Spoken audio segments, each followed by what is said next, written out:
ibadah kami dari awal pertengahan hingga akhirnya. Di dalam nama Tuhan Yesus Kristus, kami boleh berdoa dan menaikkan syukur kami. Amin. Ibu-ibu yang dikasihi oleh Tuhan, Allah kita terlebih dahulu menunjukkan kasih-Nya kepada setiap kita. Dan mari kita juga belajar untuk menunjukkan, menyatakan kasih kita, kepedulian kita kepada sesama. Sehingga saudaraku, orang lain pun mampu melihat kebaikan dan kasih Allah itu melalui hidup setiap kita. Angkat pujian bersama-sama, dikenal sebagai orang Kristen.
dikasihi oleh Tuhan Yesus Kristus, Shalom. Saya senang dapat melayani Tuhan di antara ibu-ibu sekalipun secara virtual. Saya bersyukur karena saya masih diberi kesempatan oleh Tuhan melayani Tuhan. Kalau mengingat beberapa bulan yang lalu, saya menderita sakit sangat parah, COVID Delta. Nyaris saya berangkat ke Firdaus, tetapi tidak jadi. Bukan karena iman saya sangat kuat, bukan karena kebaikan saya, bukan karena pelayanan saya disembuhkan oleh Tuhan, tetapi semata-mata karena Tuhan masih menganggap pekerjaan saya atau tugas saya belum selesai. Nah, ibu yang dikasihi oleh Tuhan Yesus, hari ini kita akan merenungkan firman Tuhan dalam masa Prapaskah ini. Salah satu perkataan Tuhan Yesus di kayu salib, yaitu yang tertulis di dalam Injil Lukas pasal 23 ayat 43. Lukas 23 ayat 43. Demikian Lukas menuliskan, kata Yesus kepadanya, "Aku berkata kepadamu, sesungguhnya hari ini juga engkau akan ada bersama-sama dengan aku di dalam Firdaus." Demikian firman Tuhan. Ibu-ibu yang dikasihi oleh Tuhan Yesus Kristus, kita semua tentu tahu bahwa Yesus Tuhan kita adalah juru selamat yang menyerahkan nyawanya di kayu salib untuk menanggung dosa-dosa kita. Tanpa penyerahan diri Tuhan Yesus di kayu salib sampai mati, maka kita semua masih harus menanggung dosa kita. Dapatkah ibu-ibu membayangkan bagaimana rasanya saat ini jika Tuhan Yesus tidak menanggung dosa-dosa kita? Bagaimana rasanya jika kita harus masih menanggung dosa kita sendiri? Yang pasti sangat menderita. Mengapa kita sangat menderita jika Yesus tidak menanggung dosa kita? Karena kalau Yesus tidak menanggung dosa kita, dosa masih ada pada kita, dan itu berarti kita tidak mungkin dekat dengan Allah, apalagi disertai oleh Tuhan Allah kita. Ketika kita harus menanggung dosa-dosa kita sendiri, maka kita harus berjalan menghadapi hidup dengan segala tantangannya ini, dengan segala problemanya ini sendirian, tanpa Allah. Dapatkah ibu-ibu menanggung dosa dan menghadapi hidup ini sendirian? Kalau saya, udah pasti saya merasa tidak sanggup. Bahkan sejak kecil saja, pada waktu saya kelas 3 SD, saya saja ingin mati, bunuh diri. Saya tidak sanggup menjalani hidup itu sendirian. Itu kelas 3 SD. Karena saya banyak dibully oleh teman-teman saya di sekolah. Dan di rumah saya menghadapi orang tua saya sering bertengkar hebat, ya. Jadi rasanya hidup ini tidak enak sekali. Saya ingin mati. Tetapi puji Tuhan, pada waktu kelas 6 SD, saya menerima Tuhan Yesus sebagai juru selamat saya. Dan sejak itu saya tidak ingin bunuh diri, ya. Karena saya tahu bahwa Allah sudah menjadi Bapa bagi saya yang mengasihi dan menyertai saya senantiasa, sehingga saya dapat menghadapi hidup ini dengan segala persoalannya bersama dengan Bapa yang sangat mengasihi saya. Nah, sore hari ini dalam masa Prapaskah, kita memberikan perhatian kepada salah satu dari 7 perkataan Tuhan Yesus di kayu salib.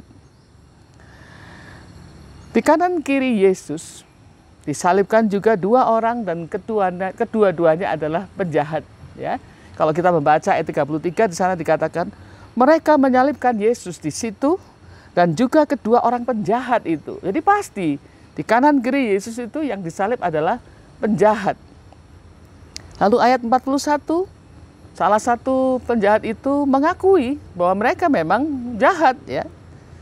Kita memang selayaknya dihukum sebab kita menerima balasan yang setimpal dengan perbuatan kita. Jadi ketika Yesus berada di kayu salib, Bukan hanya orang-orang banyak di bawahnya. Ya, mereka mengolok-olok Yesus. Para pemimpin agama, demikian juga prajurit-prajurit. Mereka mengolok-olok dengan riuh rendah mengejek Yesus. Menyuruh Yesus turun dari kayu salib. Melepaskan diri dari paku-paku yang melekatkan tubuh Yesus ke kayu salib. Tetapi juga ada dua orang di sampingnya, kanan kirinya. Yang seorang, ya penjahat A saya sebut, dia berbicara kepada Yesus, tapi lebih tepat bukan berbicara. Dicatat dengan jelas di Injil Lukas, orang ini menghujat Yesus dengan berkata, "Bukankah engkau adalah Kristus? Selamatkanlah dirimu dan juga kami." Jadi yang mengejek Yesus, yang tidak percaya kepada Yesus, itu bukan hanya orang-orang yang di bawah kaki salib, tetapi juga orang yang di sebelahnya Yesus. Tetapi sebelum Yesus menjawab hujatan penjahat A ini, penjahat yang satunya menegur Yesus. "Tidakkah engkau takut? Juga tidak kepada Allah, sedang engkau menerima hukuman yang sama. Kita memang selayaknya dihukum, sebab kita menerima balasan yang setimpal dengan perbuatan kita. Tetapi orang ini tidak berbuat sesuatu yang salah." Jadi bukan Yesus yang menjawab hujatan penjahat A, tetapi penjahat B yang menegur, ya, menjawab dan menegur dia. "Kamu tuh loh, jangan ngejek Yesus. Tidak takutkah kamu pada Allah? Bukankah kamu dan saya sama-sama orang jahat yang layak dihukum, sedangkan Yesus ini tidak bersalah?" Penjahat B ini menegur temannya, dan dari perkataannya kita melihat bahwa orang atau penjahat B ini, dia menyadari kesalahannya. Dan selain itu, penjahat B ini berkata kepada Tuhan Yesus, "Yesus, ingatlah akan aku apabila engkau datang sebagai Raja. Yesus, ingatlah akan aku apabila engkau datang sebagai Raja." Permintaan orang ini menunjukkan kepercayaannya bahwa Yesus bukan manusia biasa. Dia tahu ini Yesus bukan manusia biasa. Karena apa? Lawang sebentar lagi sama-sama matinya. Ya. Untuk apa dia minta? "Kalau engkau datang sebagai Raja, ingatlah saya." Orang ini percaya, penjahat yang B ini percaya bahwa Yesus bukanlah manusia biasa. Tapi bagaimana penjahat ini bisa mengenal Yesus? Pasti bisa, karena pada waktu itu, nama Yesus pribadi, Yesus itu sangat dikenal oleh semua orang. Karena karya-karyanya yang luar biasa, ajaib, dan sabdanya yang luar biasa. Oleh karena itu, si penjahat B ini, dia percaya, mendengar lalu percaya. Sedangkan penjahat A, ya dia mendengar tetapi sama dengan pemimpin-pemimpin atau prajurit-prajurit yang di bawah itu. Dia tidak percaya dan mengolok-olok Yesus. Nah, setelah penjahat B ini mengatakan, "Ingatlah akan aku ketika engkau datang sebagai Raja," bagaimana reaksi Yesus? Ditulis di sana, Yesus berkata, ya, "Aku berkata kepadamu, sesungguhnya hari ini juga engkau akan ada bersama-sama dengan aku di dalam Firdaus."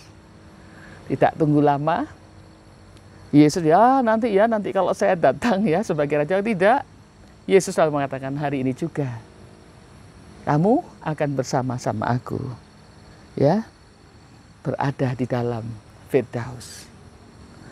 Nah, ibu-ibu yang dikasihi oleh Tuhan Yesus, orang seringkali kalau membaca ini lalu mengatakan, wah enak banget ya, penjahat itu langsung masuk surga. Padahal dia penjahat. Ya. Tapi tunggu dulu, mengapa penjahat ini langsung oleh Yesus diajak masuk ke dalam Firdaus. Dua hal yang menyebabkan Yesus menerima si penjahat ini.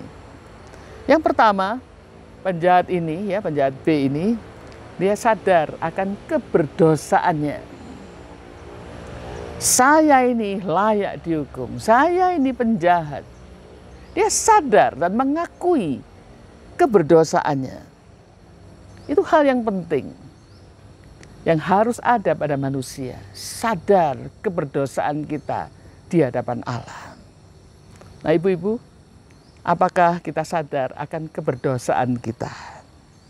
Atau kita sama seperti beberapa orang Farisi yang menganggap dirinya orang benar, saleh, baik, hebat, merasa dirinya suci, ya, lebih suci daripada yang lain, bahkan lebih suci daripada Yesus.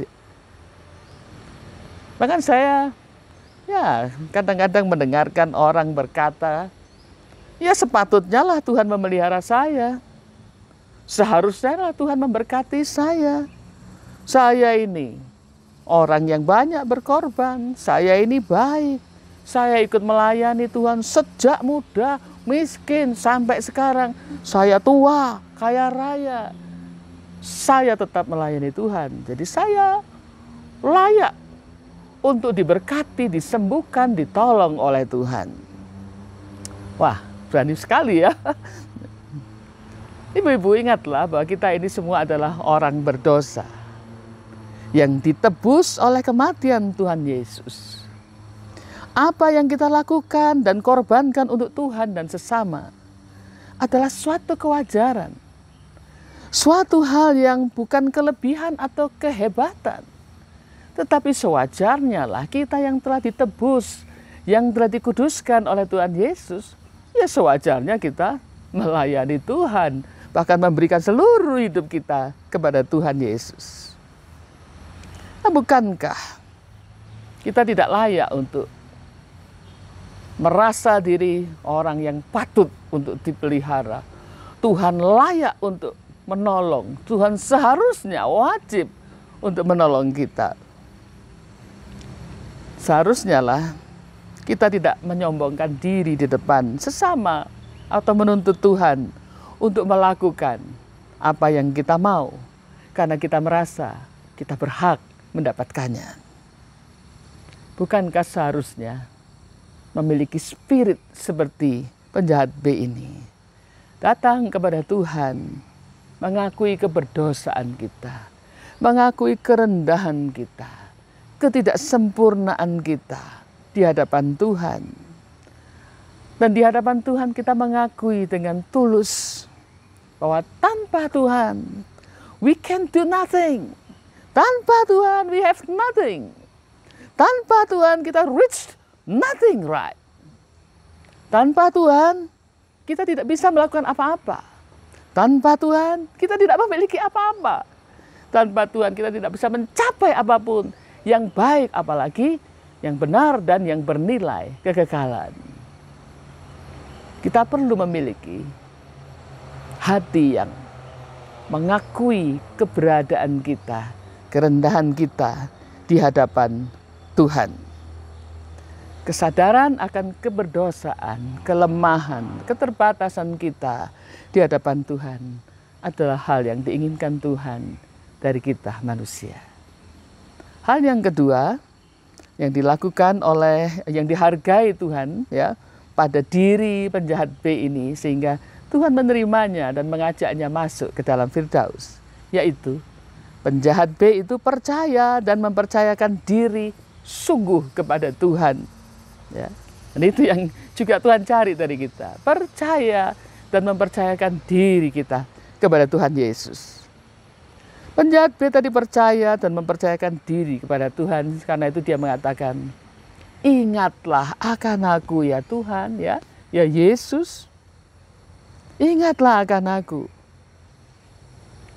Ia percaya dan ia mengharap Tuhan mengingat dirinya kelak. Ketika saya membaca kalimat ini, saya tersentuh dengan harapan yang sederhana dari penjahat B ini. ingatlah aku ya Tuhan. Itu saja yang dia minta, ingatlah saya Tuhan. Ia tidak katakan, selamatkan saya, jadikan aku ini dan itu. Tidak. Dia hanya minta diingat oleh Tuhan. Dan ia tahu ya bahwa ia sebenarnya tidak layak mendapatkan apa-apa dari Tuhan. Karena itu dia mengatakan, ingatlah akan aku. Entah Tuhan memberikan kebaikan apa nantinya kepada dia. Dia tidak peduli. Karena dia tahu dia orang yang berdosa. Ia hanya ingin Tuhan mengingat dia. Itu berarti dia mempercayakan dirinya penuh kepada Tuhan. Tidak seperti murid-murid Yesus yang minta bahkan rebutan kursi di sebelah kanan dan kiri Yesus. Bagaimana hati Yesus tidak tersentuh oleh iman dan pengharapan dari penjahat B ini? Hati Tuhan Yesus tersentuh dengan kesadaran diri orang ini pada dosanya. Yesus tersentuh hatinya dengan kesederhanaan orang ini dan iman orang ini mempercayakan hidupnya kepada Tuhan Yesus. Bagaimana dengan kita, ibu-ibu? Apa isi doa-doa dan harapan kita kepada Tuhan? Sangat muluk-muluk, terlalu tinggi, katanya sampai sundul langit. Gitu. Atau kita mempunyai pengharapan yang sederhana saja dengan penuh kepercayaan kepada Tuhan Yesus. Bukan berarti kita tidak boleh punya cita-cita yang tinggi, mimpi yang besar, ya, permintaan yang spesifik, boleh saja, boleh. Silakan saja. Tetapi ingatlah, yang memiliki rencana paling indah dan paling mulia dan paling tepat buat kita adalah hanya Tuhan. Dia yang menciptakan kita, dia juga yang mempunyai rancangan yang indah untuk kita. Ya sejujurnya, saya sejak dulu ya sebelum saya menjadi hamba Tuhan, saya sudah menyerahkan diri tetapi kepada Tuhan sejak saya usia sekitar SMA ya, umur 17-an. Saya menyerahkan hidup saya kepada Tuhan. Saya tidak pernah, Tuhan jadikan saya pengkhotbah KKR, tidak pernah. Saya tidak pernah meminta, jadikan saya hamba Tuhan terkenal, gembala, orang nomor 1. Saya tidak pernah memintanya.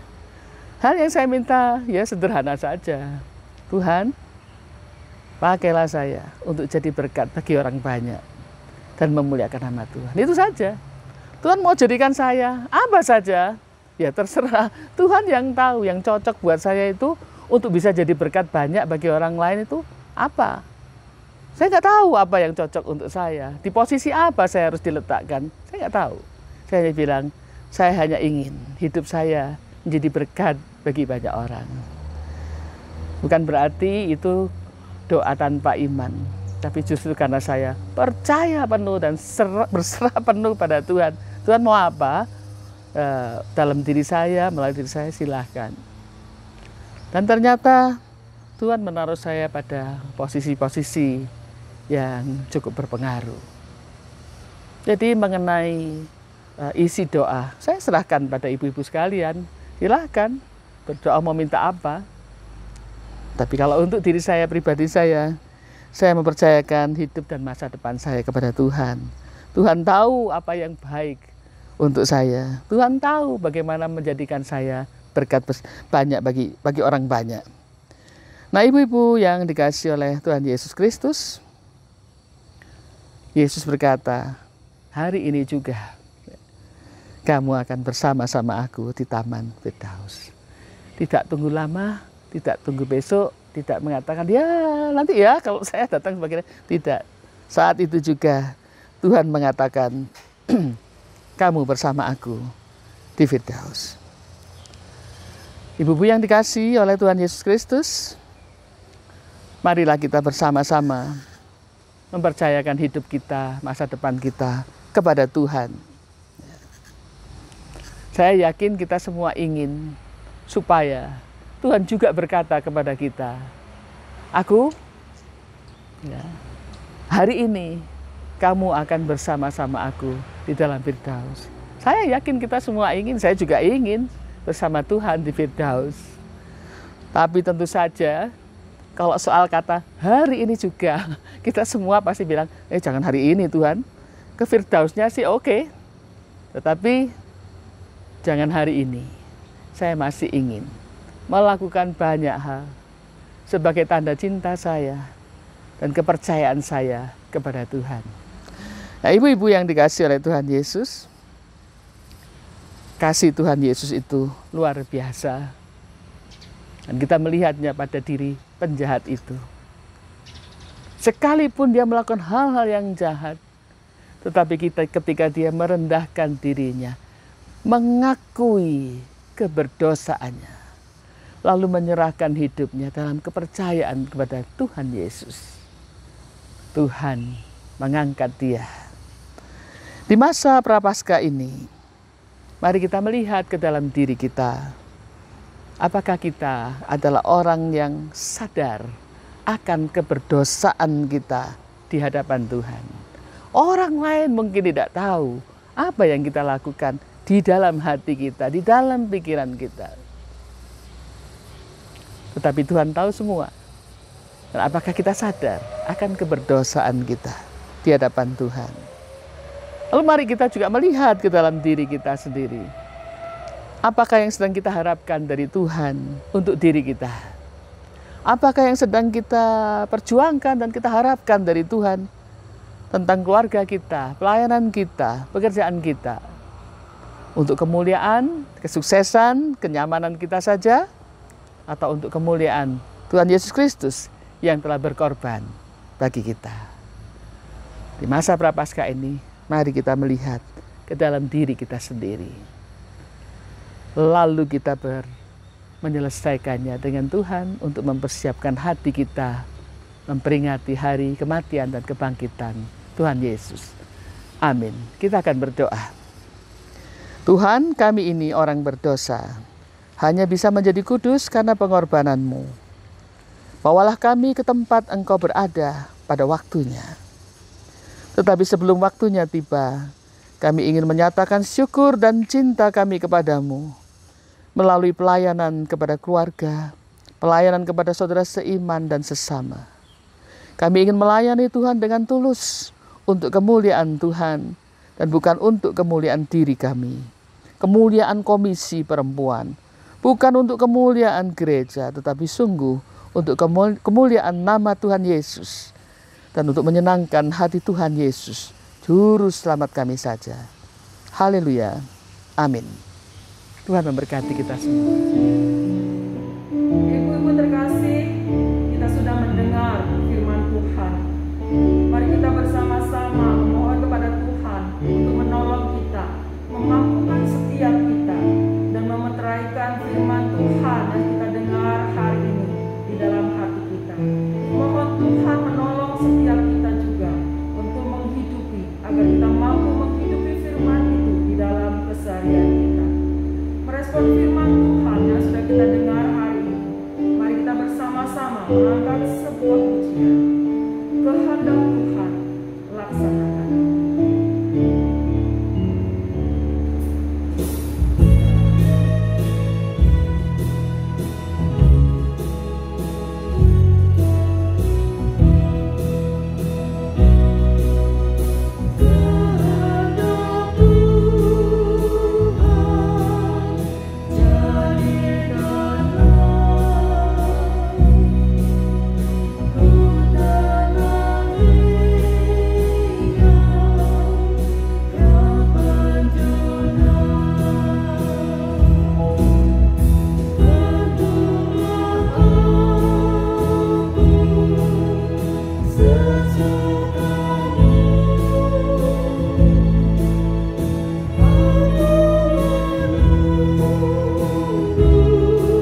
kembali kami datang kepadamu Tuhan. Kami sungguh mengucap syukur dan terima kasih atas kasih dan anugerah Tuhan dalam kehidupan kami sehari lepas sehari. Terima kasih atas penyertaan-Mu Tuhan pada kami yang begitu luar biasa. Tuhan, Engkau sangat baik kepada kami, Engkau selalu mengasihi kami. Biarlah kami pun juga mempunyai hati yang tulus, yang ingin selalu mengasihi Engkau juga. Terima kasih Tuhan untuk ibu-ibu yang selalu setia mengikuti ibadah walaupun dari rumah, tapi kami boleh percaya bahwa iman kami juga akan selalu bertumbuh, selalu semangat, setia, sehingga kami tidak meninggalkan Engkau. Terima kasih Tuhan untuk ibu-ibu yang mungkin dalam keadaan sakit, kiranya Engkau akan jamah mereka Tuhan, Engkau akan sembuhkan mereka, sehingga mereka mempunyai kekuatan yang baru, mempunyai kesempurnaan di dalam kesehatannya. Terima kasih Tuhan. Berdoa juga untuk setiap pekerjaan yang boleh dilakukan oleh anak-anak Tuhan, oleh ibu-ibu, semuanya Tuhan berkati, supaya semua itu boleh mendatangkan kebaikan bagi kami semua. Kami mau serahkan Tuhan kehidupan kami selanjutnya, dan kami mau serahkan Engkau yang akan terus pegang kami, Engkau yang akan terus lindungi kami, supaya kami boleh beroleh keselamatan daripada Tuhan. Di dalam nama Tuhan Yesus kami berdoa dan bersyukur. Haleluya. Amin. Ibu-ibu yang terkasih di dalam Tuhan, mari kita mengarahkan hati kita kepada Tuhan dan kita mau terima berkat daripada Tuhan. Kasih karunia, damai sejahtera, pemeliharaan yang sempurna, penghiburan, kekuatan dari Allah Bapa, Allah Putra, dan Allah Roh Kudus selalu ada bersama-sama dengan kita semua, mulai dari sekarang sampai selama-lamanya. Amin. Bapa, terima kasih.